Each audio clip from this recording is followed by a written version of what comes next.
Welcome to Inspire Physics Classes friends. आज हम कर रहे हैं फिजिक्स का मॉक टेस्ट नंबर 23।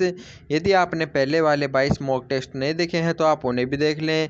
और यदि दोस्तों आप हमारे इन सभी मॉक टेस्ट को हल करते हैं तो आपको फिजिक्स के अच्छे अच्छे क्वेश्चन देखने को मिलेंगे और अच्छे अच्छे कंसेप्ट भी सीखने को मिलेंगे। तो दोस्तों आप हमारे सभी मॉक टेस्ट को हल कर लें। और यदि आप इनकी PDF फाइल प्राप्त करना चाहते हैं तो आप हमारे Telegram group inspire Physics classes को ज्वाइन कर लें। वहाँ पर आपको सभी मॉक टेस्ट की PDF फाइल मिल जाएंगी और अन्य भी इंपॉर्टेंट क्वेश्चनों की PDF फाइल आपको हमारे टेलीग्राम ग्रुप पर मिल जाएंगी।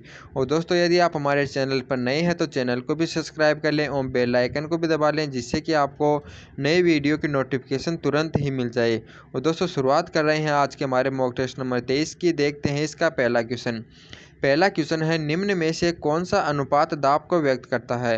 यानी दोस्तों में 4 अनुपात दिए हुए हैं और हमें बताना है कि इनमें से जो अनुपात है वो कौन सा अनुपात प्रेशर को व्यक्त करेगा। हम जानते हैं दोस्तों प्रेशर इज इक्वल टू होता है हमारा फोर्स अपॉन एरिया होता है, यानी एकांक क्षेत्रफल पर लगाया गया बल होता है।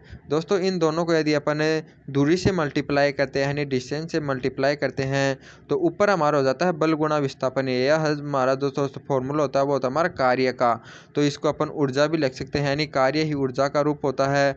और नीचे है दोस्तों हमारा यह क्षेत्रफल गुणा ऊंचाई हो या फिर ये दूरी यानी चौड़ाई। तो दोस्तों ये A×D हमारा आयतन बन जाएगा। तो इस प्रकार हम देखते हैं कि दोस्तों हमारा ऊर्जा बटे जो आयतन है इन दोनों का अनुपात हमारे प्रेशर को व्यक्त कर रहा है। तो इस क्वेश्चन का राइट आंसर हो जाएगा ऑप्शन नंबर A वाला, यानी ऊर्जा बटे आयतन होगा वह प्रेशर को व्यक्त करेगा। अब है नेक्स्ट क्वेश्चन है, किसी स्थिर लिफ्ट में खड़ी हुई एक लड़की एक गेंद को ऊपर की ओर 50 मीटर पर सेकंड की चाल से फेंकती है। बताए कि गेंद को वापस हाथों में पहुंचने में कितना समय लगेगा। यानी दोस्तों में दिया हुआ कोई एक लिफ्ट है, उसके अंदर कोई लड़की खड़ी हुई है, वह किसी गेंद को 50 मीटर पर सेकंड के वेग से ऊपर की ओर फेंकती है। और दोस्तों हम जानते हैं जो लिफ्ट है वो हमें स्थिर दी हुई है, इस कारण लिफ्ट के अंदर कोई भी वेलोसिटी नहीं है। तो जो गेंद की वेलोसिटी होगी वो नेट वेलोसिटी 50 मीटर पर सेकंड की होगी। और हम जानते हैं यदि किसी वस्तु को अपन u वेग से ऊपर फेंकते हैं तो दोस्तों ऊपर पहुंचने में उसको जो समय लगता है वो गति के प्रथम समीकरण से अपन निकालते हैं तो u/g प्राप्त होता है। और यानी कि दोस्तों यह ऊपर पहुंचने में है और हमें पूछा गया है कि वह हाथों में कितने समय में पहुंचेगी। यानी कि दोस्तों गेंद वापस से भी नीचे आएगी और हम जानते हैं गेंद को ऊपर जाने में और आने में लगा समय बराबर होता है। तो जो गेंद यानी तो टोटल समय दोस्तों यानी कि ऊपर जाने का 2 गुना हो जाएगा, यानी कि 2u/g समय के बाद वह उसके हाथ में पहुंच जाएगी। तो इस फॉर्मूले के अंदर अपन u का मान और g का मान रखते हैं तो हमें समय प्राप्त होता है दोस्तों 2 × 50/10। यदि इसको अपन सोल्व करते हैं तो हमारा 10 प्राप्त होता है, यानी कि 10 सेकेंड के बाद में जो गेंद होगी वह ऊपर जाएगी और फिर से वापस उसके हाथों में आ जाएगी। तो इस क्वेश्चन का राइट आंसर जाएगा ऑप्शन नंबर B वाला। अब हमारा नेक्स्ट क्वेश्चन है, 10 kg भार वाले किसी बलों को एक ऐसी खुरदरी सतह पर रखा गया है जिसका घर्षण गुणांक 0.5 है और इस पर 100 न्यूटन का क्षैतिज बल आरोपित किया जाता है तो बलों का त्वरण होगा। यानी दोस्तों में दिया हुआ है कोई खुरदरी सतह है, उस पर कोई ब्लॉक रखा हुआ है 10 kg भार का और यदि इसका जो सतह का घर्षण गुणांक वो 0.5 है और उस पर किसी यानी कि एक डायरेक्शन में यानी क्षैतिज यानी 100 न्यूटन का बल लगाया जाता है तो हमें निकालना है कि इसमें एक्सीलरेशन कितना होगा यानी त्वरण कितना होगा। दोस्तों हम जानते हैं यदि कोई ब्लॉक खुरदरी सतह पर रखा होता है और उस पर यदि अपन किसी डायरेक्शन में बल लगाते हैं तो जो हमारा इस सतह को और ब्लॉक के मध्य में जो घर्षण बल लगता है दोस्तों वह लगाए गए बल के विपरीत लगता है। और दोस्तों जो घर्षण बल का मान यानी फॉर्मूला होता है वो होता है हमारा μmg होता है, याद रखना। म्यू होता है यहाँ पर घर्षण गुणांक, m होता है जो ब्लॉक का द्रव्यमान वो होता है और g होता है गुरुत्वीय त्वरण।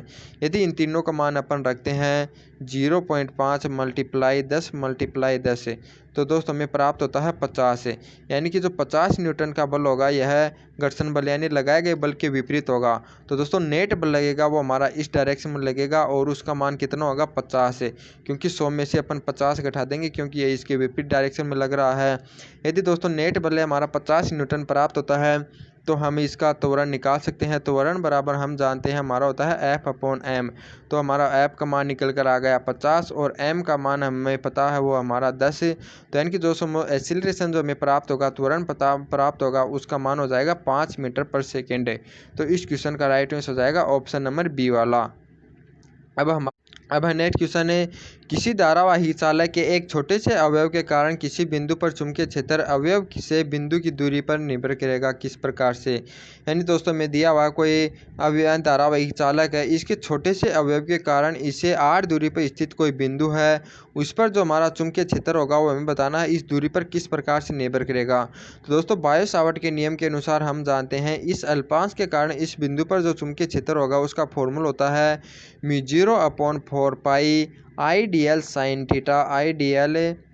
थीटा अपॉन r स्क्वायर होता है। तो दोस्तों यहाँ से अपन देखते हैं जो चुंबकीय क्षेत्र होता है यह दूरी के स्क्वायर के व्युत्क्रमानुपाती होता है, यानी कि जो हमारी डिस्टेंस है यानी कि दूरी है इसके इन्वर्सली प्रोपोर्शनल होता है इसकी स्क्वायर के। तो इस क्वेश्चन का राइट आंसर हो जाएगा ऑप्शन नंबर बी। दोस्तों यहाँ से याद रखना है, यहाँ पर यानी कि टाइपिंग मिस्टेक हुई है, वेलोसिटी की जगह आएगा स्क्वायर और वेग की जगह आ जाएगा यहाँ पर वर्ग, यानी कि दूरी के वर्ग के व्युत्क्रमानुपाती होता है चुंबकीय क्षेत्र। तो इस क्वेश्चन का राइट आंसर हो जाएगा ऑप्शन नंबर बी वाला। अब हमारा नेक्स्ट क्वेश्चन है, एक चिकनी क्षैतिज तल पर v चाल से गति कर रही एक लंबी ट्रॉली के एक सिरे पर एक बच्चा खड़ा है। यदि बच्चा यूं वेग से ट्रॉली के एक सिरे से दूसरे सिरे की ओर दौड़ना प्रारंभ करता है तो इस निकाय यानी ट्रॉली और बच्चे के द्रव्यमान के अंदर की चाल होगी। यानी दोस्तों में दिया हुआ है कोई लंबी ट्रॉली है और उसके एक सिरे पर यानी कोई लड़का खड़ा हुआ है, कोई बच्चा खड़ा हुआ है, और यदि यह ट्रॉली v वेलोसिटी से गति कर रही है तो उसी समय जो बच्चा होता है दोस्तों यह u वेलोसिटी से ट्रॉली के एक सिरे से दूसरे सिरे पर आता है। तो हमें बताना ये जो निकाय है यानी ट्रॉली और बच्चा यानी दोनों का यानी जो द्रव्यमान के अंदर होगा हमें बताना उसकी वेलोसिटी क्या होगी। तो देखिए दोस्तों ये जो हमारा निकाय है यानी निकाय का मतलब क्या है, ट्रॉली और बच्चा, इस पर कोई भी एक्सटर्नल फोर्स नहीं लग रहा है यानी कोई भी बाह्य बल नहीं लगाया जा रहा है।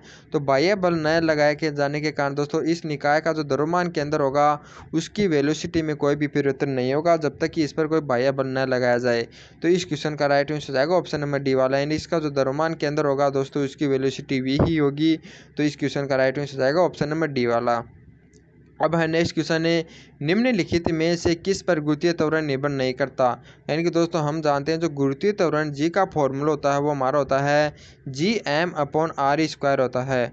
दोस्तों यहाँ पर ये जी होता है वो हमारा गुरुत्वीय नियतांक होता है, एम होता है ये हमारा पृथ्वी का द्रव्यमान होता है, और ये आर होता है दोस्तों ये पृथ्वी की त्रिज्या होती है। यानी कि जो हमारा गुरुत्वीय त्वरण होता है वह पृथ्वी की सतह के जो निकट यानी पिंड होता है दोस्तों उसके द्रव्यमान पर निर्भर नहीं करता, यानी स्मॉल एल पर यह निर्भर नहीं करता है। तो इस क्वेश्चन का राइट आंसर जाएगा ऑप्शन नंबर बी वाला। अब हमारा नेक्स्ट क्वेश्चन है, प्रतिबल एक राशि होती है। यानी दोस्तों हमारा जो प्रतिबल का फॉर्मूला होता है वो हमारा होता है F/A। तो दोस्तों यहाँ से अपन देखते हैं कि जो हमारा जो F होता है यानी फोर्स भी हमारी सदिश राशि होती है और क्षेत्रफल भी सदिश राशि होती है। यानी कि दोस्तों यह दो सदिश राशियों का अनुपात होता है। तो इस कारण इसको अपन न तो सदिश राशि मानते हैं न ही अदिश राशि मानते हैं। दोस्तों जो प्रतिबल और जो हमारा जो दाब होता है ये दो राशि होती है ये होती है प्रदिश राशि। तो इस क्वेश्चन का राइट आंसर जाएगा ऑप्शन नंबर सी वाला। दोस्तों ये राशि विमाहीन भी नहीं होगी क्योंकि हमारी बल की जो विमा होती है वो अलग होती है, क्षेत्रफल की अलग होती है। यदि इसको अपन डिवाइड करते हैं तो हमारी कुछ विमा प्राप्त होती है। तो इस क्वेश्चन का राइट आंसर हो जाएगा ऑप्शन नंबर सी वाला, यानी कि यह प्रदिश राशि होती है। अब नेक्स्ट क्वेश्चन है, साबुन द्वारा धुलाई का क्या सिद्धांत है। यानी दोस्तों अपन साबुन द्वारा किस कपड़े की सफाई करते हैं और उसकी धुलाई करते हैं तो वह किस सिद्धांत पर कार्य करता है। तो दोस्तों उसका सिद्धांत होता है पृष्ठ तनाव, क्योंकि हम जानते हैं कि अपन यानी कि कोई जल है उस जल के अंदर अपन यदि साबुन को घोलते हैं दोस्तों तो ये जो जल होता है इसका पृष्ठ तनाव का मान कम हो जाता है और पृष्ठ तनाव कम होने के कारण यह कपड़े की धुलाई आसानी से कर सकता है। तो इस क्वेश्चन का राइट आंसर जाएगा ऑप्शन नंबर ए वाला, यानी साबुन जो कपड़े की धुलाई करता है यानी कि वो वॉशिंग करता है तो यह जो सिद्धांत कार्य करता है वो प्रिंसिपल होता है वो होता है सरफेस टेंशन। अब हमारा नेक्स्ट क्वेश्चन है, ईंट से बने भवनों की तुलना में कच्ची मिट्टी के बने मकानों में ग्रीष्मकालीन में ठंडे एवं शीतकालीन में अधिक गर्म होते हैं क्यों। यानी दोस्तों हमें बताना है कि कोई ईंटों का मकान बना हुआ है और एक कोई महल है। तो दोस्तों हम देखते हैं कि गर्मियों के अंदर जो हमारा मिट्टी का मकान होता है वो अधिक ठंडा होता है और सर्दियों के अंदर गर्म होता है। ये क्यों होता है। तो दोस्तों इसका जो कारण होता है ये होता है कि जो मिट्टी होती है हमारी ऊष्मा की यानी कि दोस्तों कम चालक होती है यानी बुरी चालक होती है, जिसके कारण क्या होती है गर्मियों के अंदर यानी टेम्परेचर बाहर का अधिक होता है और वह यह बुरी चालक होने के कारण अंदर प्रवेश नहीं कर पाता, तो घर के अंदर हमारी ठंडक रहती है। और सर्दियों के अंदर बाहर का टेम्परेचर यानी बहुत यानी कम होने के कारण यानी कि अंदर का टेम्परेचर बाहर नहीं आ सकता, इस कारण अंदर की ओर हमारे यानी गर्मी रहती है। तो इस क्वेश्चन का राइट आंसर हो जाएगा ऑप्शन नंबर बी वाला। यानी जो मिट्टी होती है दोस्तों वो ऊष्मा की बुरी चालक होती है, इस कारण यानी बाहर के अंदर जो हमारा टेम्परेचर होता है उसको ट्रांसफ़र नहीं करने देती। तो इस कारण सर्दियों के अंदर तो बाहर का टेम्परेचर अंदर नहीं जा पाता, गर्मियों के अंदर तो, और सर्दियों के अंदर अंदर का टेम्परेचर बाहर नहीं आ पाता।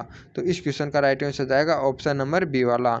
अब हमारा नेक्स्ट क्वेश्चन है, कभी कभी पराध्वनिक वायुयानों से गुजरने या बम विस्फोटक से मकान की खिड़कियां या शीशे की अन्य यानी वस्तुएं टूट जाती हैं, तो इसका कारण है। यानी दोस्तों में दिया हुआ है कि जब या तो कोई पराध्वनिक वायुयान है कि पराध्वनिक वायुयान कौन से होते हैं जिनकी जो गति होती है वो ध्वनि की जो गति होती है दोस्तों 332 किलोमीटर पर आवर उससे भी अधिक हो, यानी कि वो हमारे पराध्वनिक होते हैं। और यदि उनके गुजरने से एवं बम विस्फोट से दोस्तों हमारी जो खिड़कियाँ होती हैं एवं शीशे के जो कांच होते हैं वो यानी वो हमें टूट जाते हैं। वो क्यों टूटते हैं?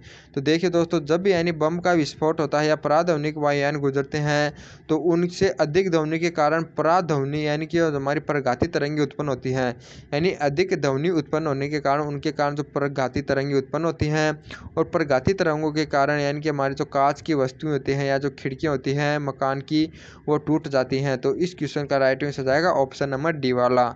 अब नेक्स्ट क्वेश्चन है, प्रकाशिक तंतु में यानी काम आने वाला गुण होता है, यानी कि जो हमारा प्रकाशिक तंतु होता है उसके अंदर जो प्रकाश होता है दोस्तों एक सिरे से यानी प्रवेश करता है वो दूसरे सिरे से निकल जाता है।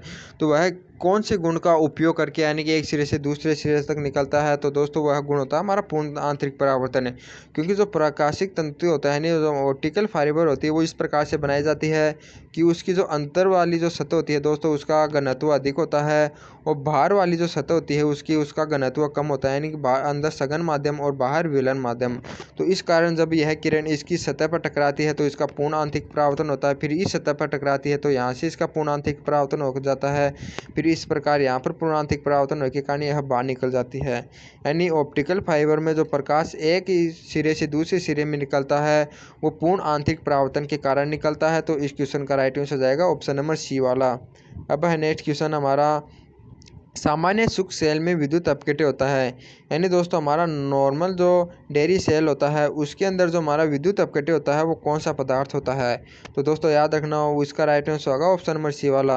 यानी जो हमारा सामान्य शुक्र सेल के अंदर जो विद्युत अपकेटे होता है दोस्तों वो होता है हमारा अमोनियम क्लोराइड। अब हमारा नेक्स्ट क्वेश्चन है, किसी नदी में 2 मीटर पर सेकंड से जल बह रहा है, नदी की चौड़ाई 50 मीटर है तथा इसकी औसत गहराई 5 मीटर है, तो नदी में पानी की धारा में कितनी शक्ति उपलब्ध होगी? यानी कि दोस्तों में दिया हुआ है कि कोई नदी है और उसकी जो चौड़ाई है दोस्तों वो हमारी 50 मीटर है, और इसके अंदर जो जल बह रहा है वो 2 मीटर पर सेकंड के जल से बह रहा है, और इसकी जो गहराई है वो है 5 मीटर। तो इसकी धारा के अंदर जो शक्ति होगी वो हमें शक्ति निकालनी है। तो दोस्तों शक्ति निकालने के पहले अपन निकाल लेंगे कि जो नदी का एक सिरा है इस सिरे से निकलने वाला 1 सेकंड के अंदर जल का द्रव्यमान, तो दोस्तों उसका फॉर्मूला होगा m0, वो अपन निकालेंगे रो ए वी। यहाँ पर रो हमारा जल का घनत्व, ए है इस सिरे का आयतन और वी है इसके धारा की वेलोसिटी। तो दोस्तों यहाँ पर अपन निकालते हैं तो रो का मान हमारा है 1000 है, और ए का मान दोस्तों यह हमारा हो जाएगा 50 × 5, क्योंकि ऊंचाई बटे इसकी चौड़ाई हो जाएगा इसका क्षेत्रफल, और दोस्तों इसको वेलोसिटी यानी 2 से मल्टीप्लाई कर देंगे तो हमारा निकल कर आ जाएगा, वो निकल कर आएगा 5 × 10⁵ और दोस्तों यहाँ पर धारा की शक्ति निकालेंगे तो उसका फॉर्मूला होता है हमारा P = 1/2 m0v² होता है। दोस्तों यहाँ पर जो m0 होता है वो क्या होता है कि इसके एक सिरे से 1 सेकंड में निकले यानी जो द्रव्य पास होता है उसका द्रव्यमान है। तो दोस्तों यहाँ पर इसका मान मैंने निकाल लिया है, तो 1/2 5 × 10⁵ हो जाएगा, और इसको v² यानी 4 से मल्टीप्लाई कर देंगे तो 2 को अपन 4 से डिवाइड करेंगे तो 2 बच जाएगा, और 5 को यदि अपन 2 से मल्टीप्लाई करेंगे तो बचेगा 10। तो दोस्तों 10 और 10⁵ तो हमें प्राप्त हो जाएगा 10⁶ तो इसको अपन लिख सकते हैं 1 मेगावाट। तो दोस्तों जो हमारी इस धारा की शक्ति हो जाएगी यानी कि जो पावर होगी जल के अंदर यानी जल की धारा की वो जाएगी 1 मेगावाट। तो इस क्वेश्चन का राइट आंसर हो जाएगा और 1 ऑप्शन नंबर बी वाला। अब हमारा नेक्स्ट क्वेश्चन है, अप्रगामी तरंगें बनती हैं जबकि, यानी दोस्तों जो हमारी अप्रगामी तरंगें बनती हैं, याद रखना अप्रगामी तरंगों का निर्माण जब होता है जब समान तरंग दैर्ध्य एवं समान आयाम की दो तरंगें विपरीत दिशा में गति करें और फिर उनका अध्यारोपण से हमारी अप्रगामी तरंगों का निर्माण होता है। तो इस क्वेश्चन का राइट आंसर हो जाएगा ऑप्शन नंबर बी वाला, यानी एक समान तरंग दैर्ध्य एवं एक समान आयाम की दो तरंगें एक ही मार्ग के अनुदिश विपरीत समान चालों से विपरीत दिशा में चलती हैं। यानी कि दोस्तों हमें बताया गया है कि कोई दो तरंगें हैं, उनकी तरंग दैर्ध्य भी समान है और आयाम भी समान है, वे परस्पर विपरीत दिशा में गति कर रही हैं। तो दोस्तों उनके अध्यारोपण से ही हमारी अप्रगामी तरंगें बनती हैं। और दोस्तों अप्रगामी तरंगें होती हैं किस प्रकार की वो भी बताते हैं। जो हमारी अप्रगामी तरंगें होती हैं कुछ इस प्रकार की होती हैं, यानी कि उसके एक निश्चित बिंदु पर हमेशा जो आवर्ती का मान होता है वो न्यूनतम होता है, तीव्रता का मान, और एक बिंदु पर हमेशा यानी कि अधिकतम होता है। तो इस प्रकार हमारी अप्रगामी तरंगें होती हैं, इसका निर्माण होता है ऑप्शन नंबर बी के अनुसार। तो अब है हमारा नेक्स्ट क्वेश्चन है, पी टाइप के अर्धचालक में, यानी कि दोस्त हमारे पी टाइप के अर्धचालक होते हैं उसमें हमें बताना है कि इलेक्ट्रॉन वाहक होते हैं, छिद्र वाहक होते हैं, या छिद्र बहुसंख्यक होते हैं, या फिर इलेक्ट्रॉन बहुत कम होते हैं, या फिर इलेक्ट्रॉन बहुसंख्यक होते हैं। तो दोस्तों याद रखना जो पी प्रकार के अर्धचालक बनाए जाते हैं वो हमारे क्या होते हैं कि नेज अर्धचालक के अंदर यदि अपन त्रिसंयोजी यानी कि अशुद्धि मिलाते हैं तब हमारा पी प्रकार का अर्धचालक बनता है। यानी कि हम जानते हैं सिलिकॉन या अर्धचालक यानी कि या जर्मेनियम होते हैं वो हमारे नेज अर्धचालक होते हैं, उनके अंदर चार यानी रिक्त कक्षक होते हैं। यदि उसके अंदर तीन संयोजी अशुद्धि मिलाई जाती हैं, यानी कि जिसके पास 3 इलेक्ट्रॉन होते हैं वो अपन यानी अशुद्धि मिलाते हैं। तो दोस्तों इसके जो 3 इलेक्ट्रॉन हैं वह 3 होल के साथ तो यानी कि अपन सहसंयोजक बंध बना लेते हैं, लेकिन इनका जो एक होल होता है वो हमारा अतिरिक्त बच जाता है। तो इस प्रकार के हम कह सकते हैं कि जो हमारे एन प्रकार के टाइप के अर्धचालक होते हैं उसके अंदर जो हमारे छिद्र होते हैं दोस्तों वो हमारे बहुसंख्यक होते हैं क्योंकि होल बच जाता है, और जो इलेक्ट्रॉन होते हैं वो हमारे बहुत ही कम यानी वाहक होते हैं, क्योंकि दोस्तों इलेक्ट्रॉन भी उसके अंदर वाहक होते हैं लेकिन बहुत ही कम होते हैं। तो इस क्वेश्चन का राइट आंसर हो जाएगा ऑप्शन नंबर सी वाला। अब नेक्स्ट क्वेश्चन है, किसी द्रव्य के अंदर किसी बिंदु पर दाब निर्भर करता है। यानी दोस्तों कोई हमें यानी माना कि कोई पात्र है उसके अंदर h ऊंचाई तक यानी कोई द्रव्य भरा हुआ है इस जिसका घनत्व रो है और गुरुत्वीय त्वरण g है। तो हमें बताना है इसके जो प्रेशर होगा वो किस किस पर डिपेंड करेगा। तो दोस्तों ये जो प्रेशर होता है इसका फॉर्मूला होता है वो होता है रो जी एच, यानी कि जो प्रेशर होता है यानी कि जल की जो प्रकृति होती है यानी घनत्व उस पर निर्भर करता है, गुरुत्वीय त्वरण जी पर भी निर्भर करता है, और जो हमारी जल की हाइट होती है उस पर भी निर्भर करता है, यानी द्रव्य की सतह से बिंदु की ऊंचाई पर भी। लेकिन दोस्तों हमारी जो पात्र की आकृति होती है उस पर जो हमारा प्रेशर होता है वो निर्भर नहीं करता है। चाहिए दोस्तों पात्र की आकृति इस प्रकार से हो, चाहे पात्र की जो आकृति हो वो इस प्रकार से हो, यदि इनकी हाइट समान है और द्रव्य का यानी प्रकृति भी समान है तो इनकी सतह पर जो प्रेशर होगा वो हमारा समान ही होगा, इनकी आकृति पर निर्भर नहीं करता है। तो इस क्वेश्चन का राइट आंसर हो जाएगा ऑप्शन नंबर बी वाला। अब है नेक्स्ट क्वेश्चन है, जब ताप बढ़ाया जाता है तो श्यानता का मान, यानी दोस्तों अपन ताप को यानी कि टेम्परेचर के मान को इंक्रीज करते हैं तो हमारे जो श्यानता का मान होता है वो हमें बताना है किस प्रकार से परिवर्तित होता है। तो दोस्तों याद रखना श्यानता का मान यानी टेम्परेचर के साथ यानी गैसों का तो यानी बढ़ती है, लेकिन द्रव्य की जो श्यानता का मान होता है वह घटती है। यानी यदि अपन टेम्परेचर का मान बढ़ाते हैं तो द्रव्य की जो श्यानता होती है वो तो घटती है और गैसों की श्यानता का मान बढ़ता है। तो इस क्वेश्चन का राइट आंसर जाएगा ऑप्शन नंबर बी वाला। अब हमारा नेक्स्ट क्वेश्चन है, पानी के छिड़काव से किसी बंद कमरे का ताप थोड़ा सा कम हो जाता है क्योंकि, यानी दोस्तों हमारा जो बंद कमरा होता है यदि उसके अंदर अपन जल का छिड़काव कर देते हैं तो वह यानी थोड़ा सा ठंडा हो जाता है, यानी टेम्परेचर में कमी हो जाती है। दोस्तों किस कारण होती है। तो दोस्तों याद रखना हम जानते हैं कि जल होती है उसकी विशिष्ट ऊष्मा उच्च होती है। विशिष्ट ऊष्मा का मतलब ये होता है कि किसी यानी पदार्थ द्वारा ऊष्मा को ग्रहण करने की क्षमता, यानी कि ऊष्मा को ग्रहण करने उसकी धारिता यानी कि उसको अवशोषण करने की क्षमता हमारी विशिष्ट ऊष्मा कहलाती है। तो दोस्तों यानी कि जो जल की विशिष्ट ऊष्मा अधिक होने के कारण यानी कि कमरे का जो हमारी ऊष्मा होती है वह उसको अवशोषित कर लेता है, जिससे कि कमरे का टेम्परेचर में यानी कमी हो जाती है। तो हमारी जो जल का टेम्परेचर है वो कम भी हो जाएगा। दोस्तों इसका दूसरा एक ऑप्शन भी हमारा राइट हो सकता है, वो है जल के वाष्पीकरण की गुप्त ऊष्मा अधिक होती है। यानी कि दोस्तों हमारा जल होता है, जब उसका वाष्पीकरण होता है तो उसे अधिक ऊष्मा की आवश्यकता होती है, यानी कि इसकी गुप्त ऊष्मा होती है। अवस्था परिवर्तन के दौरान जो ऊष्मा काम में ली जाती है वो अधिक होती है। तो इस कारण जब जब जल का वाष्पीकरण होता है दोस्तों, इसे अधिक ऊष्मा की आवश्यकता होगी, तो इस कारण भी कमरे का टेम्परेचर कम हो जाएगा। तो इस क्वेश्चन के यानी कि दोस्तों 2 राइट ऑप्शन हो सकते हैं, यानी बी वाला भी सही है हमारा, सी वाला भी। तो इस क्वेश्चन के दोनों ही हमारे सही ऑप्शन हो जाएंगे। अब नेक्स्ट क्वेश्चन है कार्नो इंजन है, यानी दोस्तों हमारा जो कार्नो इंजन है वो क्या है। तो देखिए दोस्तों, हमारे जो कार्नोट वैज्ञानिक हैं उन्होंने एक इंजन की कल्पना की थी, यानी कि ओनली उसका यानी कि थ्योरी ही दी थी। लेकिन दोस्तों कार्नो इंजन के यानी कि जो हमारा इंजन है वो वास्तविक रूप से नहीं पाया जाता। जो कार्नो इंजन होता है उसकी विशेषता कार्नोट वैज्ञानिक है उसने क्या क्या बताई थी दोस्तों। जो कार्नो इंजन होता है वो उत्क्रमणीय होता है, यानी यदि जो हमारे टेम्परेचर है T1 और T2 उसके अंदर यदि हमारा जो इंजन होता है, यदि T1 टेम्परेचर द्वारा इसको जितनी ऊष्मा दी जाती है यह संपूर्ण ऊष्मा को कार्य में बदल देता है, यानी कि कोई भी ऊष्मा को सिंक को प्राप्त नहीं करता है, यानी सिंक को नहीं देता है। यानी कि इसकी जो दक्षता होती है T1 और T2 के मध्य दोस्तों वो अधिकतम होती है, और यानी कि यह 2 रुद्धोष्म प्रक्रम से जुड़ा है, यानी बना हुआ एक प्रक्रम है। तो यानी कि दोस्तों इस क्वेश्चन के राइट हो जाएंगे तीनों। यानी कि जो कार्नो इंजन है वो है उत्क्रमण प्रक्रम है, यानी कि संपूर्ण ऊष्मा को कार्य में परिवर्तित करता है, और यह T1 और T2 के मध्य यानी अधिकतम दक्षता दर्शाता है, यानी कि यह बिल्कुल भी यानी कि ऊष्मा यानी कि जो टेम्परेचर सिंक का टेम्परेचर में वर्धित नहीं करता है, संपूर्ण ऊष्मा को कार्य में बदल देता है, और यह 2 रुद्धोष्म प्रक्रमों से जुड़ा समतापी प्रक्रमों से बना प्रक्रम है।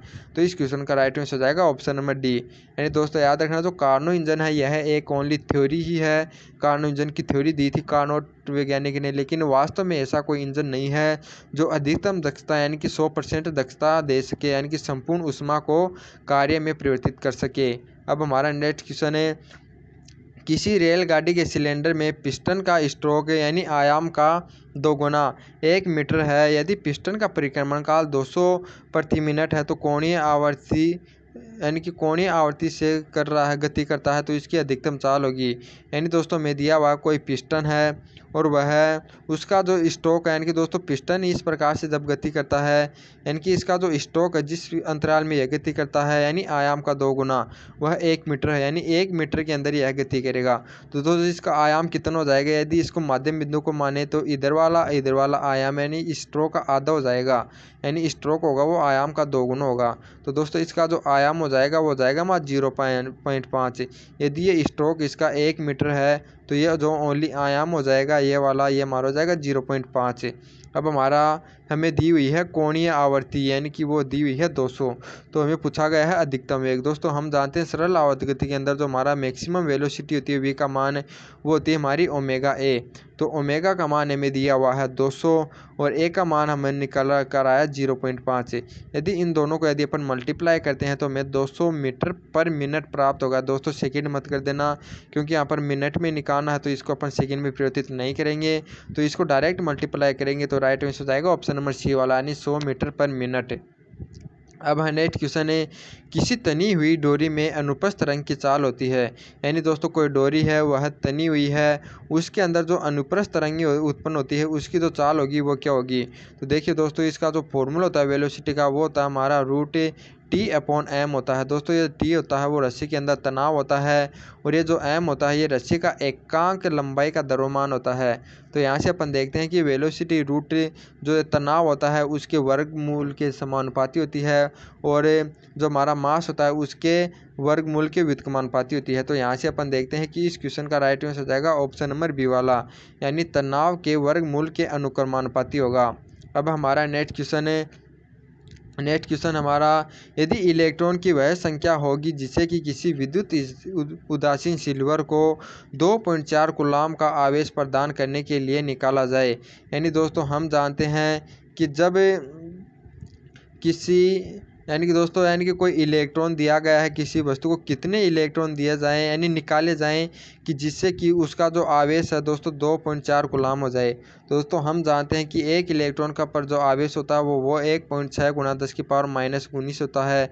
यदि उस पर आवेश उत्पन्न किया जा रहा है 2.4, यदि इलेक्ट्रॉन की संख्या का अपन यानी इलेक्ट्रॉनों की संख्या निकालेंगे तो इसमें के अंदर इलेक्ट्रॉन का जो आवेश है वो उसका डिवाइड कर देंगे तो हमारी इलेक्ट्रॉन की संख्या निकल कर आ जाएगी। तो इसको 1.6 गुणा 10⁻⁻19 से डिवाइड करेंगे तो हमारा निकल कर आ जाएगा 1.5 गुणा 10⁻19। तो इस क्वेश्चन का राइट आंसर जाएगा ऑप्शन नंबर सी। यानी जो हमारा टोटल आवेश है उसके अंदर अपन एक इलेक्ट्रॉन के आवेश का भाग देंगे तो हमारा इलेक्ट्रॉनों की संख्या निकल कर आ जाती है। तो हमारा नेक्स्ट क्वेश्चन है, निम्न में से कौन सा किसी अच्छे चालक के लिए VI ग्राफ सही है। देखिए दोस्तों, जो सबसे अच्छा यानी चालक वही होता है जो ओम के नियम का पालन करता है। ओम का नियम हमारा यही है कि जो हमारा वोल्टेज होती है दोस्तों वो धारा के व्युत्क्रमान यानी कि अनुक्रमानुपाती यानी समानुपाती होती है। तो यहाँ से अपन देखते हैं कि दोस्तों हमारा जो रेजिस्टेंस यानी कि V और I है वो समानुपाती होंगी, यानी R का मान होगा हमारा V/I प्राप्त होता है यहाँ से, यानी कि समानुपाती स्थिरांक को उठाते हैं तो हमारा होता है V=RI। तो दोस्तों यहाँ पर V और I यानी किसके अंदर समानुपाती है, तो समानुपाती के लिए जो ग्राफ होती है वो हमारी इस प्रकार की ग्राफ होती है सीधी रेखा में। तो इस क्वेश्चन का राइट आंसर आएगा ऑप्शन नंबर सी वाला, यानी सी वाली जो ग्राफ होगी वह VI ग्राफ होगी, वह अच्छे चालक को प्रदर्शित करेगी क्योंकि यह ओम के नियम का पूर्ण रूप से पालन कर रही है। अब नेक्स्ट क्वेश्चन है, 10 ओम के 5 प्रतिरोधों को चित्र में दर्शाए अनुसार A एवं B के मध्य जोड़ा गया है तो परिणामी प्रतिरोध होगा। यानी दोस्तों 10 ओम के 5 प्रतिरोध हैं उसको चित्र इस प्रकार जोड़ा गया है तो तुल्य प्रतिरोध हमें निकालना है। तो देखिए दोस्तों, सबसे पहले अपन इसका शॉर्ट चित्र बनाते हैं। तो देखिए दोस्तों, पहले की बात करते हैं अपन इन दो प्रतिरोधों की, यानी कोई ये 10 ओम के दो प्रतिरोध हैं। यानी कि दोस्तों इसका ये जो एक सिरा है वह A टर्मिनल से जुड़ा हुआ है और इसका जो ये दूसरा सिरा है इन दोनों का ये यानी डायरेक्ट B से जुड़ा हुआ है। तो यहाँ से इसको B से जोड़ देंगे, होगा हमारा A, ये हो गया B। अब देखते हैं दोस्तों ये 10 ओम वाला, यानी कि एक और हमारा 10 ओम का प्रतिरोध है, इसका ये वाला सिरा दोस्तों डायरेक्ट B से जुड़ा हुआ है तो इसको B से जोड़ देते हैं। और ये वाला जो सिरा है ये A से इस प्रकार यहाँ से जुड़ा हुआ है तो इसको यहाँ पर A से जोड़ देते हैं। तो अगले देखते हैं दोस्तों हमारे दो प्रतिरोध और 10 ओम के, यानी कि ये वाले, इसका यानी कि 10 ओम का ये सिरा दोस्तों A से जुड़ा हुआ है तो इस 10 ओम का ये सिरा भी अपन A से जोड़ देंगे और इसका यानी कि ये सिरा B से जुड़ा हुआ है तो इसको B से। तो दोस्तों हम देखते हैं कि पहले ये 10 ओम के ये 10 ओम के श्रेणी क्रम में और ये 10 ओम ये 10 श्रेणी क्रम में, फिर ये तीनों हमारे समांतर क्रम में जुड़े हुए हैं। तो दोस्तों ये 10 और ये 10 यदि ये श्रेणी में है तो इनका परिणामी हो जाएगा 20 और दोस्तों इसी प्रकार इसका परिणामी हो जाएगा 20 और ये 20ला है 10।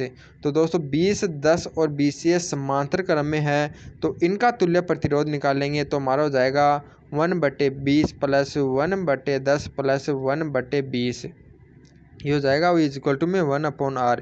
यदि अपन इसको सोल्व करते हैं तो हमारे को 1/5 प्राप्त होगा, यानी R का मान हो जाएगा 5 ओम। तो इस क्वेश्चन का राइट आंसर हो जाएगा ऑप्शन नंबर B वाला। अब आज का लास्ट क्वेश्चन है, एक आवेशित कण एक समान चुंबकीय क्षेत्र B में एक यानी वेग V से वृत्तीय पथ पर गति कर रहा है तो आवेशित कण का वेग दुगुना करते हैं तो चुंबकीय क्षेत्र में तीव्रता आधी हो जाएगी, यानी विद्युत क्षेत्र की तीव्रता आधी हो जाती है तो त्रिज्या होगी। देखिए दोस्तों, जब कोई इलेक्ट्रॉन यानी विद्युत क्षेत्र के अंदर वृत्तीय पथ पर गति करता है तो उसकी जो ये त्रिज्या होती है R, इसका जो फॉर्मूला होता है ये हमारा होता है mv/qb होता है दोस्तों। यानी कि अपन ये किस प्रकार से निकालते हैं कि ये विकेंद्रीय बल होता है हमारा mv²/r और जो चुंबकीय बल होता है हमारा qb, इनको इक्वल रखते हैं तो यहाँ से हमारा r का मान ये प्राप्त होता है। तो यहाँ पर दोस्तों हमें वेग का मान हमें दिया गया है कि v का मान हमारा क्या किया जा रहा है, दुगुना। तो इसको तो अपन कर देते हैं दुगुना और दोस्तों ये जो b का मान है इसको आधा किया जा रहा है, यदि आधा करेंगे तो दोस्तों 2 ऊपर जाकर के यानी 2 से यहाँ पर मल्टीप्लाई हो जाएगा तो यानी कि दोस्तों ये 4 गुना यानी कि r का मान बढ़ जाएगा, यानी कि जो r का मान होगा यानी v का मान 2 गुना बढ़ाएंगे तो r का मान 2 गुना बढ़ जाएगा। यदि b के मान के आधा करेंगे तो r का मान भी 2 गुना और बढ़ जाएगा क्योंकि ये इसके व्युत्क्रमानुपाती होता है। तो टोटल प्रकार से अपन देखते हैं कि जो त्रिज्या का मान होता है वो 4 गुना हो जाता है।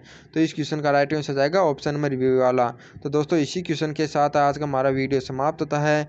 ये वीडियो आपको कैसा लगे आप कमेंट में करके जरूर बताइएगा। दोस्तों ये क्वेश्चन बहुत ही अच्छे हैं, आपके एयरफोर्स के एग्ज़ाम के लिए बहुत ही अच्छे हैं। तो दोस्तों आप इन क्वेश्चनों को अच्छी तरह से तैयार कर लें और दोस्तों इस वीडियो को ज़्यादा से ज़्यादा शेयर करें क्योंकि यूट्यूब हमारे अब चैनल को भी प्रमोट नहीं कर रहा है, क्योंकि हमारा यूट्यूब चैनल नया है।